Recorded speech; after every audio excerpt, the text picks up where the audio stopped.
All right, so KJ, thanks so much for joining me on one of my rare but lively and fun interviews. It's been a treat to watch your career develop over the years. And we met way back in the 90s. I don't know exactly when, but as drummers on the scene in the 90s, I would check you out at like loft parties and different things, and we would catch up on chop ideas and techniques and what drums we were playing. And then I got to Ableton. I remember calling you up and saying, "Hey, can you do a sample pack?" And then we've been in touch loosely ever since. I know we have some mutual friends. And anyway, so I just wanted to touch base with you and talk a little bit about life as a musician in the modern age. And thanks for being on my program. Absolutely, Dave. It's a pleasure being here. It's always good to see your face, Oh, see an thanks, email man. from you, see any sort of contact, wherever it comes from you makes my day. Awesome. Oh, cool, man. Yeah. Yeah, well, I'm an admirer. So tell me and others a little bit about what's life for KJ these days. What are you mainly involved with? Well, I'll just give you a brief rundown of, I guess, my on the global picture, what everybody sees on Instagram is me in the recording studio and on the road with Pendulum. We're going pretty full force these Oh, days. Dozens of festivals each year and at least some sort of solid UK tour or European tour. This year we're doing New Zealand and Australia. That's keeping me pretty busy and that definitely scratches the itch. I really enjoy. I was talking to one of my collaborators and we were doing this small gig and well, there was hardly anybody there. And he's like, "Oh man, this is like, I had fun, but it wasn't a pendulum show." And I'm like, "Listen, man, I'm a road dog. I do small, medium, and large shows. I right. like the travel aspect of it. Hmm. 10-hour, 12-hour flight is definitely brutal, but I've been doing this for so long. I really enjoy it. And it's nice for my relationship with my family too.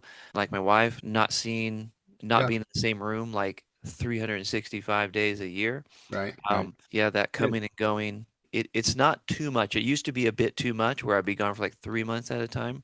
And Yeah, so it's a long time. now it's the perfect blend, leaving and staying home. And you're So doing like my online videos as well. So like I see, and you've got content, you've got like your coaching, you're doing like a lot of different things. Maybe give us a little bit of a snapshot of those worlds. Yeah, so Mondays and Tuesdays are my big teaching days. I teach about 12 hours a day on Mondays and Tuesdays. Wow. I got a coaching program. I call it a mentorship with about 100 artists. And I definitely switched what I call them. I don't call them students anymore. They are artists. And now we're making compilations on my imprint, Impossible Records. We just did a remix contest and it moves the needle for most of them in a really big way. And then some of them who are already doing really big things, it might shake the needle up a little bit. Not might not necessarily get them to where they want to be, but it's definitely really, really helping them, structuring them, Mm-hmm. grounding them. Some Right. people are like, I don't know what to do. This thing's really working. I'm getting these gigs. I'm Mm. still not making any money. Or I got this big opportunity, but I'm not sure how I should play it. No Are, one can really make those decisions except for themselves, but I can help guide them a little bit from my experience. Yeah, I think of coaching the same way, is that I don't have the answers. My clients do, but I help them find them, and I help try and shine the spotlight where maybe it hasn't been shown.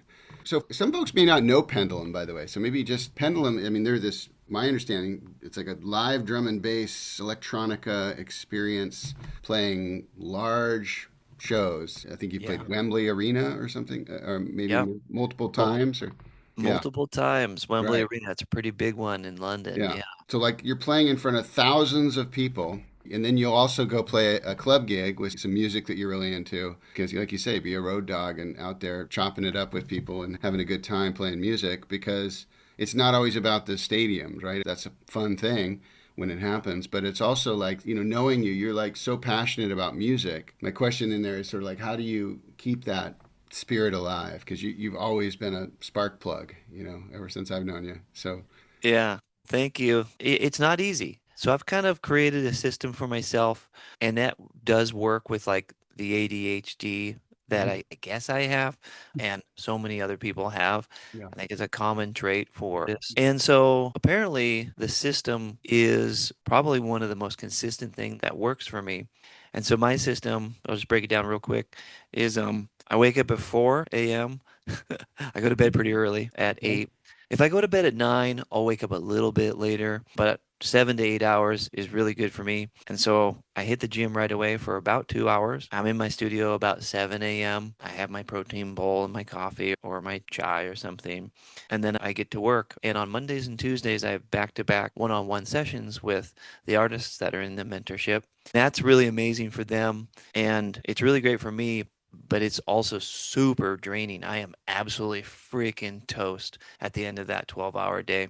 Right. Right. Plus, I'm not really used to working that long. Like, I haven't had a job where I work for somebody else for decades. So Right. that type of work is like a job, but it's really, really enjoyable once I get some sleep after that, seeing the artist prosper and taking what I say and them helping, even just a tiny little bit, or just maybe I'm just their accountability partner and they only touch Ableton or Fruity Loops at that time, and that's it. Right.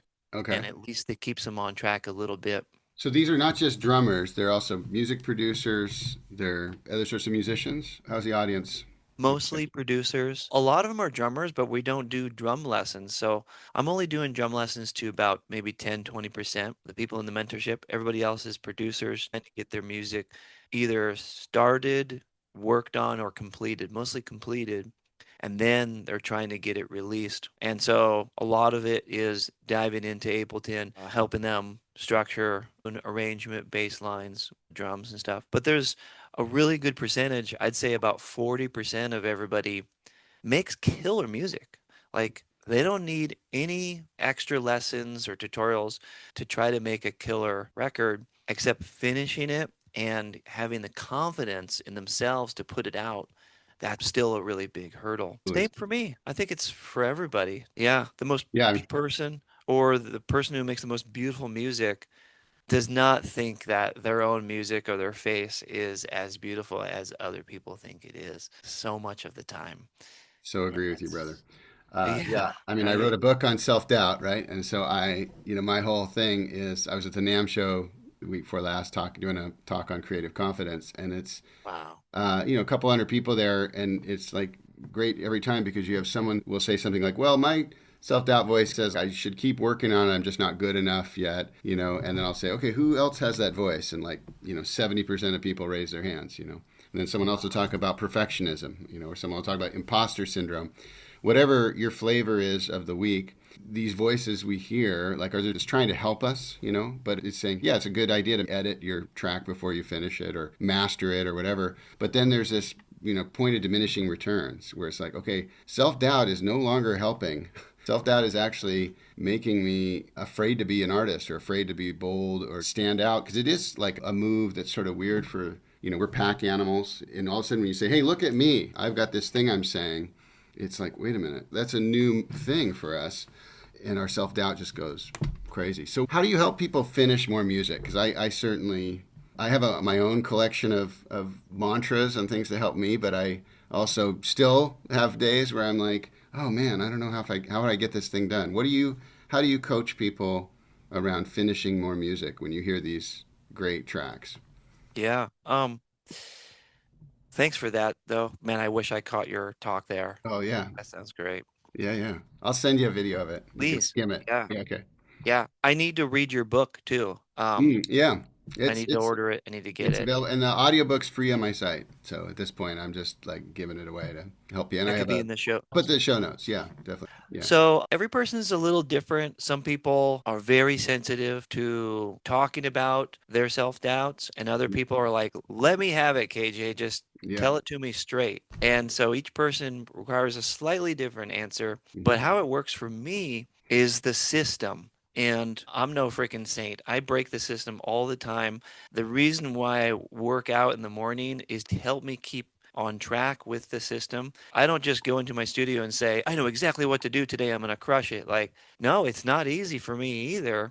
Mhm. I do end up getting certain amount of things done, but I really do have a massive freaking chest full of stuff that is not completed that needs to get done, that is ticking at my head all the time, Hmm. sometimes keeps me up at night. And it's not like end of the world stuff Yeah. by any means, but maybe it's just that one song that I'm like, man, I got to get back to that song, but I haven't. Or getting the art done. The biggest thing for me is artwork. It's my nemesis right now. We had an amazing art director for a really long time, and now I'm trying to get that going again. And that's pretty easy for people, for a lot of people to conquer that little task. It's the music that's hard. Something about it, like I've worked with all kinds of different people, I still haven't found that one person. I really would just want to find one person to kind of do everything. So you're looking for a killer art director for your brand and I your am, yeah. okay. Not a That called unicorn. out in the universe. Yeah. Yeah, there's a lot of people who would be like, yes, I can do all kinds of things. And I'm like, Yeah, it's a same things. chemistry thing though, right? I mean, it's finding someone Yeah. that you feel a chemistry and you appreciate their aesthetic. Yeah. Mm. So I tell people, let's create your system. If you don't have a system, let's find your system. And it's not going to be roses every time you jump into the studio. And it's a muscle that you have to strengthen. It truly is. It's almost like going to the gym. And how I break it down is I break up a song into sections.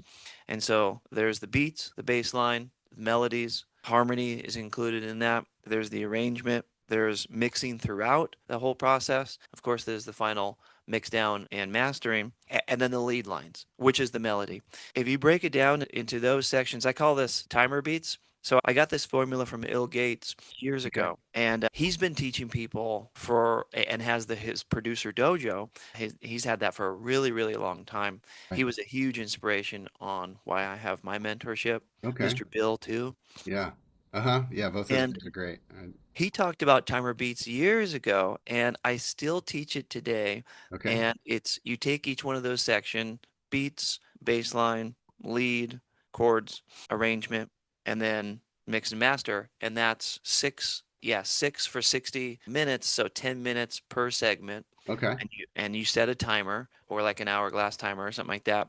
And you Right. only have 10 minutes to make the beats. That's it. But then a lot of people are like, they make a beat and they're like, cool, I got the beat. It's like, well, what about the intro beat? What about the breakdown beat? What about the Mhm. outro beat? There's Mhm. more beats. What about fills? There's more things that you can do than just a loop. And then so I get people thinking about that. It's not just a bass line. What happens when the bass line stops on the breakdown? Are you going to hold one note? Are you going to create a little tension and then it stops? Or is it just going to be a loop that just cuts right off? And a Mhm. lot of songs out there on the radio are almost like just loops. There's hardly any fills or anything, but it works. It's freaking magic. Mhm. So Mhm. Mhm. I try to Mhm. put in some rules and guidelines, Right. and then once you make a freaking smasher or a banger, then you got it. Then you can take and throw all those rules out the window. But it's nice to have a little bit of rules and some walls or Yeah. confinement I around what think you're doing. yeah, also it's interesting, like, artists finding their process, sometimes I think we can get obsessed with like, oh, I've got to finish this song, I've got to finish this piece of music. But what if you developed your sonic palette? I'm spending time making some presets that I'm going to actually use in my tune. And this is my sound, or these are my drum hits, or my whatever. But I think I've seen Mr. Bill and some of the guys also, or Ill Gates, talk about, developing your templates or your content or whatever. That's also a creative part of the process. I wrote an article for Splice years ago and I called it Creating Your Signature Sound. And Okay, that great, article actually helped spawn my entire mentorship and my masterclass. Uh, perfect. and creating your own signature sound is exactly that. Creating a bunch of presets for yourself or going into one of your favorite synths and at least saving the presets that you like. Yeah, yeah, That's totally fine too. right. It Hmm. doesn't have to be created from you. A lot of people, a lot of producers are like, man, if I don't create it myself, then I don't want you to use a preset, and then they get stuck right there. So it's Hmm. finding out the different individual sticking points or stuck points for each artist. Each artist is different. For me, sometimes I'll just play the track and play it again. And for almost an hour, all I'm doing is listening to the demo and I'm like, I can't figure out what I should do next. I know it's not done. I know the baseline kind of sucks right now, but sometimes I'm like stuck in that moment where I'm like not sure what to do. So this system helps you get out of that. It's like, okay, do you have the main hook of the baseline? Yes. Do you like the sound? So like a baseline, it's not just the line, it's how it sounds. Yeah, And that's it. really. It's the notes and then how it sounds like with electronic music. And a lot of times, like I'm like, okay, yeah, the notes sound good. I like that. Let me Hmm. go in and dial the sound. And a lot of people can't figure out synthesis. They're like, I don't even know what freaking knob to, should I adjust the attack time or should I add another oscillator? I'm not sure. Right. I'm like, well, just go grab a bunch of other patches that you know sound cool, copy the MIDI, and see what your notes sound like now. See Right. what Yeah. your hook sounds like. So that's all through the timer beat Love it. formula Love to it. finish songs. Hmm. Hmm. And that's really helped me because I was at so many stuck points. I thought I was not a good producer. Right. Like Right. one day I could make a bass line, and then the next day it's like I couldn't even remember what the hell anything is. Like an oscillator. What's an oscillator? I don't know. I'm sitting here with like 2 decades of music under my belt. I remember specifically producing with the Ill Gates one time working on our tune, and I was in one of these stuck moments where I didn't have my system. And he's like, "Come on, KJ, it's like you forgot how to produce." And when he said that, he wasn't trying to be mean because he's very just logical. Yeah. And it was true. Like I Mm. didn't have a systematic approach, and I literally didn't know what to do at that Mm. point. So where does this system live? Does it live in your mind, or do you have like a flow chart, or do you have like is it written out, or how does that? We can put it in the show notes. This is something you Yeah, share? You yeah, freely share? definitely. But Okay, this great. is the timer beat formula. Mm-hmm. And like I said, if you want to start from scratch on a beat, you're like, I don't have much ideas. That's the thing. A lot of people kind of wait for the muse to come. They wait for some inspiration. They wait like they're in the car and all of a sudden a melody hits and they're like, oh, I got something. And they use their phone to record it or something like that. Yeah, voice memo. That's really important. Right. Yeah. But if you want to be a professional musician in some regard, whether it just be finishing a few tracks a year, still having your job, Hmm. or be on big stages, you got to have some sort of system and you can't just wait for the muse.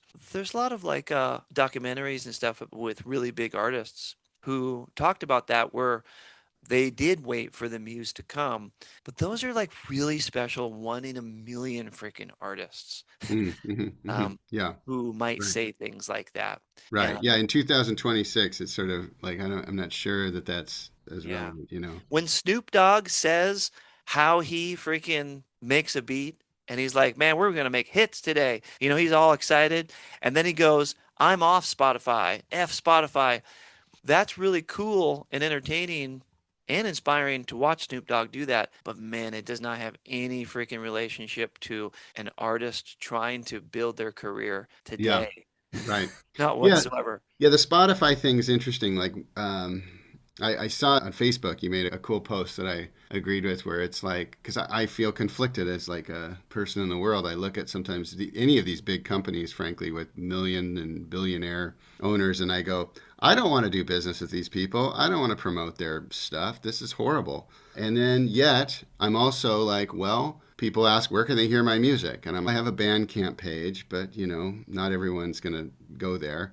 And this idea that for $10 a month you can have every song that's been recorded for the most part is not going away anytime soon. So what's your take on why you work with Spotify? I thought it was a refreshing take when I heard it. Yeah. It's the dance with the devil, is Yeah. really what it is. Right. You Yeah. can't not have it if you want to be an artist today and share your songs. Just like you said, where Mhm. can I hear your music? And you're like, Bandcamp. And they're like, I have no idea what that is. Yeah. Yeah. Someday I hope more people know, but because Bandcamp is pretty cool, although they've been purchased too, so who knows what happens eventually there. But Yeah, I think the Dance with the Devil, right? It worked for Robert Johnson, right? The old blues legend. So maybe it exactly. works for us. But this thing of I mean, I remember getting airplay in the '90s and thinking, oh great, we're doing something. But it was just we didn't make any money off being played on KISW in Seattle. But we sure got people to the shows and people knew about us. And so Yeah. yeah, I'm not trying to make excuses for the ill behavior of any of these tech execs, but I would say that I don't know what the alternative is fully. And I think that you're a guy out there building a career and you're traveling and touring and scraping it together. And these are tools that we need to broadcast ourselves out in the world. Yeah, I feel like the same thing with Instagram. It's the dance with the devil. I can't Totally. freaking stand Instagram. I Right. need to be on it though. Yeah. Uh, it's Yeah. the number one platform that people see my stuff. Do you systematize that process as well? Do you have a system for, yeah, getting stuff out on the Instagrams and the YouTubes of the world? So I've had like every Tuesday and Thursday, I would upload a production video. I did a YouTube drum cover sprint where for 90 days, I put out a drum cover every single day. Wow. That was insane. Yeah. You're so prolific, man. It's incredible. It's awesome. So the Good. thing about these sprints is now I have hundreds of videos on YouTube, full length videos, like 2 to 5 minute full songs. And now I go back in there and cherry pick. I have like a Dropbox. So my system now is I'll go into past videos that I've already recorded that are already on the internet. I'll put one on my phone and I'll make short form content from it, the highlighted part where I'm going crazy on the drums, upload that. I try to do that multiple times a week, and then I try to delete the video because they're big. But my system now is post as absolutely as much as I possibly can. I have it in me to post 10 times in one day, then I do it. Takes a decent amount of time. And then some days I can't be effed with Instagram. I'm constantly deleting the app on my phone Okay. because it's so hard not to scroll. That's the devil part. Yeah. I use this Um, app called Be Present, and they've sort of gamified it a little bit where so I can only be on Instagram for 7 minutes. And then it shuts it down. And I can only do it 3 times a day for 7. Because I asked myself, how much time do I want to give these mofos? Like, all right, I don't want to give them an hour a day. So, okay, 21 minutes for Facebook and 21 minutes for Instagram. And I honestly, it's made me like, so what I tend to do is do more on the desktop. yeah. So like, and when I'm desktoping, and I get this from Sides. Do you know that producer Sides? Yeah. She, Oh, she she's got killer. she's got a great Logic course and stuff. Yeah. So she says post then ghost. Like Yeah. just post something and then get the heck out of there because yeah, otherwise we're just trapped in that whole thing. And I find too as a creator, and I don't mean this arrogantly or something, but I'm a creator. I need time to create and develop stuff. I Yeah. can't just consume. Yeah. And there are consumers out there who love to watch content, and I like that, but I love creating. So I have to like choose my love path of like, no, I got to make something, even though it's not that amazing. For me, I go in like the drummer hole, like, oh, that Steve Gadd video from whatever, or or Bernard Purdy or whatever. And I'm like, oh man, I'd love to just watch this stuff all day, but I got to make my stuff. Yeah. Most of the people are consumers Yeah, and enjoy scrolling, which is nothing what wrong our with that. content is We for. need that. That's We awesome. need that. Yeah. Yeah. Yeah. There's fans out there. Hmm. But I don't want to be a consumer on Instagram, Facebook, YouTube at all. Yeah, I have right. my saved videos. Hmm. Everybody's got them, a folder. Sure. And when I'm ready to go, take a look at my workout videos, take a look at the drumming videos, then I would like to do that on my own time. But paying for attention is absolutely severe these days. Yeah. And I always go back, I'm like, man, I have so much to offer. I have sample packs, I have expansion packs, I have music, I have pendulum shows, I have the mentorship. There's all these pillars that I have in my life. There's so much that I can constantly put out as a creator. And I feel really guilty when I'm a consumer because I have so much to do. At any point, I'm like, oh, I'm gonna go make some more patches for my expansion pack that I've been telling people that it's coming out. It hasn't come out yet. So much stuff I can do, and that stuff's actually really, really fun. I really enjoy it. Yeah, sure.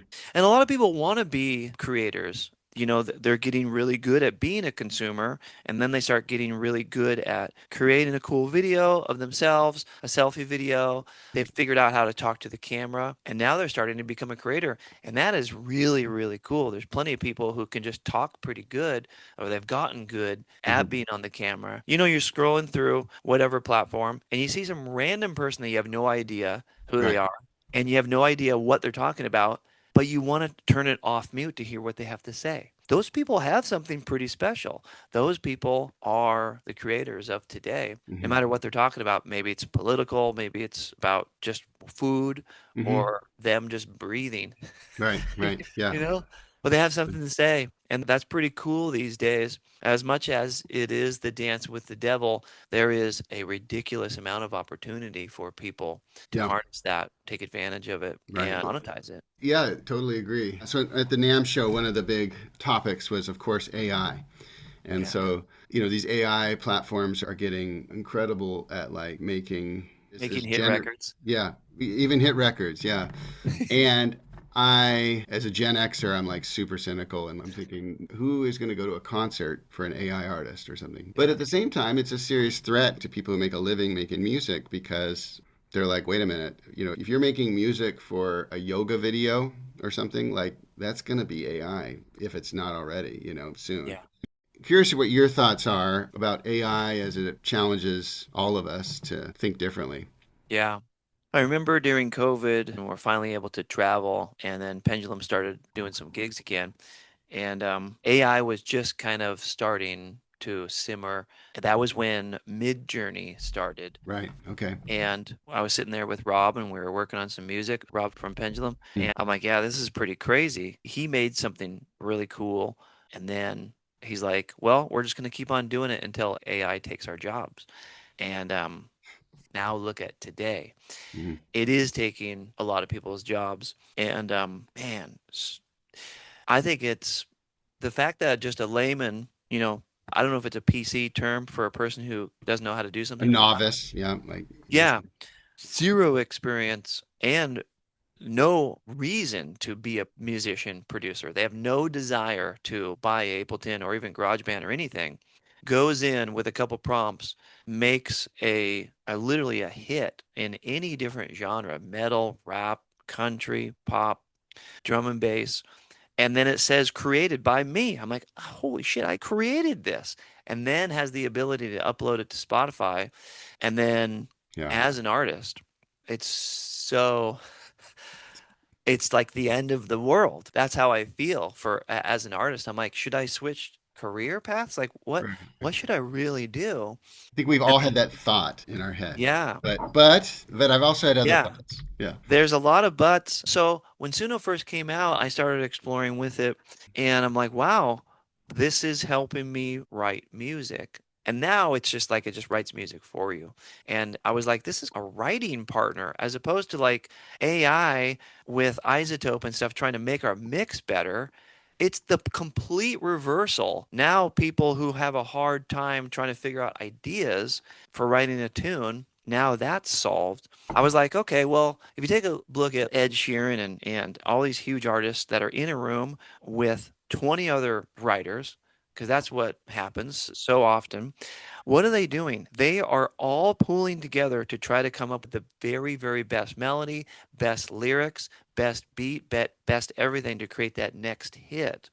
So would these people be using Suno and other tools to do that? And then I'm like, why wouldn't they? Because that's the core objective is to make the very best song you possibly can, especially like in pop music. Right, for pop music, yeah, especially. Yeah. And then I'm like, but what do the songwriters think of this? They must hate it because that's their jobs. Because there's so many behind the scenes songwriters in LA. I've worked with so many of them. They Sure. don't want to be the artist. They don't want to be on stage.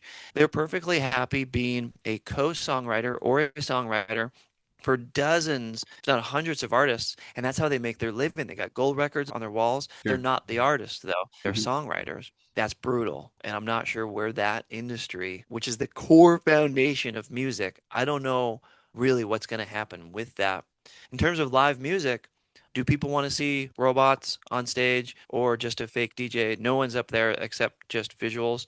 Maybe, but not yet. I think there's still plenty of years. I don't know about 2 decades, but I think there's at least a whole nother decade where I can be up on stage, whether by myself or with Pendulum, playing the shit out of the drums and everybody really enjoying it as Pendulum. A new artist these days, man, that's difficult. Yeah, I think it's interesting. Like, I think as a songwriter, so I've become really passionate about songwriting. I'm writing a lot of songs. And I think it's kind of like, would I hire AI to do a Sudoku puzzle for me? Or would I hire AI to go golfing for me or fishing or something? And I'm like, well, the point of songwriting for me is my own discovery of my own artistic tastes and how I work and what lights me up. I get goosebumps with certain things, and I'm like, that's not a problem for me. Now, I know there are moments I get stuck. It's not maybe always fun when I'm in it, but when you get out of it, it's an amazing feeling. And so, this done for me thing, where you say, okay, I just want it, button, make a song, I find it very unsatisfying, frankly, Yeah. as a musician and a songwriter with, all the years I've put into it. So here's the question I've been asking people. They make something with Suno and they go, yeah, it was amazing. I put in some lyrics and I put this prompt and it made this song. And I said, cool. How many times have you listened to it? And a lot of times they'll be like, oh, yeah, I guess I listened to it like a couple of times. So I was like, okay. And is it like, you know, does it feel like your thing? Like, do and a lot of times people are like, oh, yeah, it's cool. It's like a party trick. It feels a little bit more like it's this interesting thing. Yeah, I did this thing, and it's kind of like you show someone a card trick, and it was like, okay, that's cool, nice. What do you do with that? And I think I may be old in this, but I feel like I believe at my core that people are interested in other people, and because we're all navigating this world without the map, right? No one tells you how to live. You're figuring it all out based on the data and our own perceptions and our own experiences. And I think we look to other people to share that understanding. And so I was talking with someone at the NAMM show, and we were saying, like, this whole AI thing is so misguided. Why would we want this? Why would we want a prompt to write songs for us if that's like part of the human experience? Yeah. And I thought that I was like, yeah, just because we can do something with technology, does that mean we want that?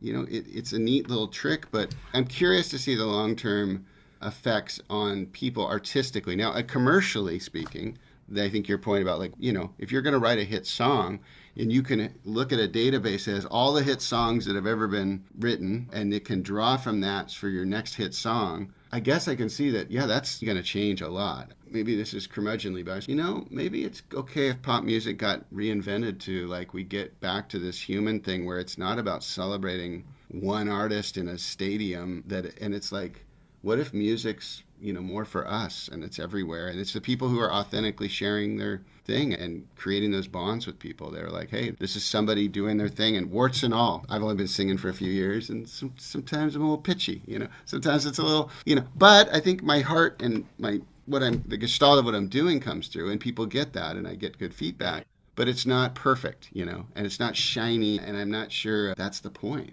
right? Yeah, I just reposted this one singer that I came across on Instagram. And when I reposted it, the sync was slightly off. So Mm. it did look like he was lip syncing, but he really delivered Okay, monster yeah, sure. vocal. And there was so many comments that said fake, auto-tuned. So I commented, I went on a little rant. I'm like, do you even know what auto-tune does to a vocal? Yeah, You hear it and you have to really deliver, and then you just make it a tiny bit better. You make it like 10% better, 5% better with auto-tune, but you got to freaking deliver it. yeah.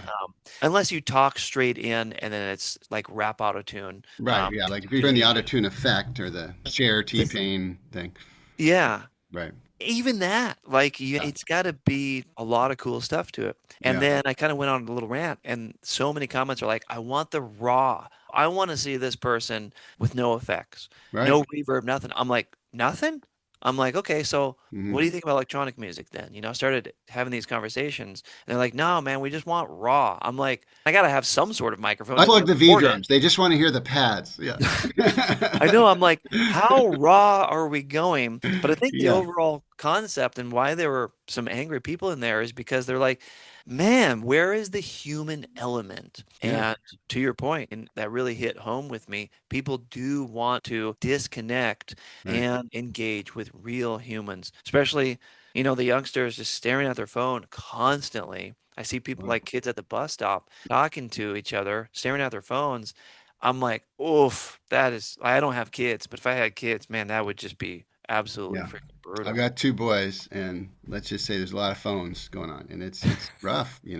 But I can see them trying to fight it too. Like, I noticed my younger son, he made all of his icons, all his app icons, like black and white. So, like, there's no color on his phone now, and he's like, he has a brick, one of these brick devices, so you can put his phone on the brick. So when he's making music in Ableton, he actually has figured out Ableton on his own. He doesn't want any lessons from his dad, and he's like chopping up Robert Frost poems and making ambient music, and it's like totally cool. But Wow. it's like he puts the brick on his phone so he can, like, hang out and produce music and not get distracted. So they're at war with technology too. Casino technology is a real thing, and it's in our lives now. We have to address it. We have to realize They're not trying to help you. They're trying to sell to you.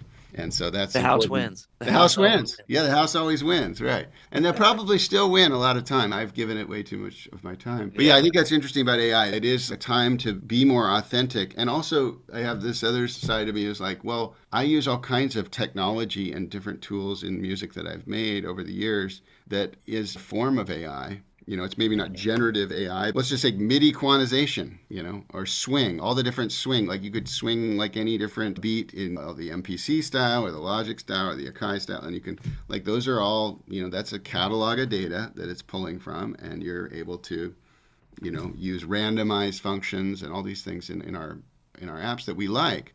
And I always thought of it as like, oh, it changes me from the creator to like a collaboration partner. Now I'm listening to what did this device make. And now, Yeah. but then my tastes are involved. Do I want to put this out in the world and shape it and continue to work with it? But the done Yeah. for you thing, bake a cake instantly, is where I draw the line. I'm like, I don't know. Why would we do this? This is like madness. Me too. Yeah.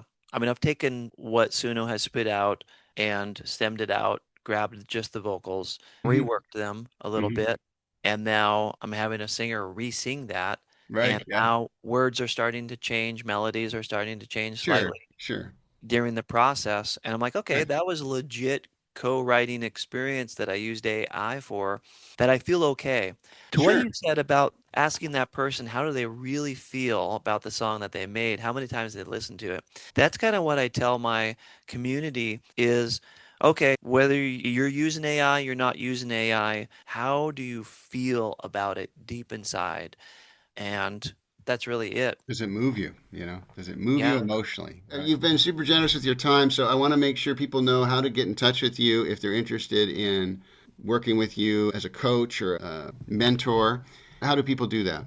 Yeah, I'm easy to track down. You can go to kjsawka.com, find Mhm. out all the information, whether you just want free stuff, and there is a shit ton of free stuff there, or if you want to have my help in solving problems, then we have multiple levels inside the mentorship.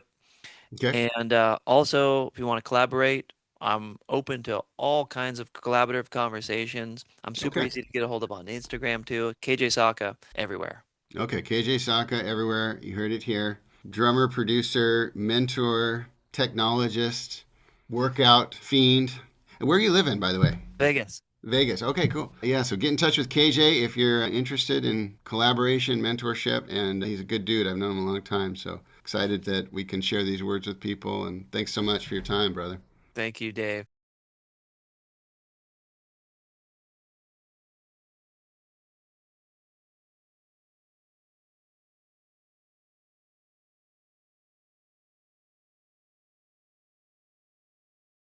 I've got Bruce with me. Bruce. Oh, Yeah, this is Bruce. tell me about Bruce. We were in Target, and I'm always looking for a good grog. I call a really hefty, colorful coffee mug a grog. Mhm. And so this is Bruce. He's a new addition to the family. Excellent. Welcome, Bruce. All right. Hear Yeah. that?